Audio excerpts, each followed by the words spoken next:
How to change date of birth on Facebook. Now, let's say you want to change the date of birth or your birthday on your Facebook account. Now, in order for you to modify it, all you have to do is to tap on your main menu right here and scroll down to the very end until you see Settings and Privacy. All you have to do is to tap on that and click on Settings right here.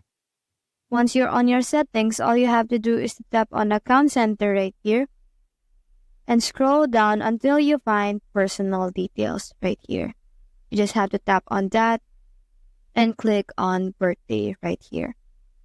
Now, you are given an option whether you want to change your birthday on the recently changed birthday that you have, or you can also confirm your birthday on that specific Facebook account.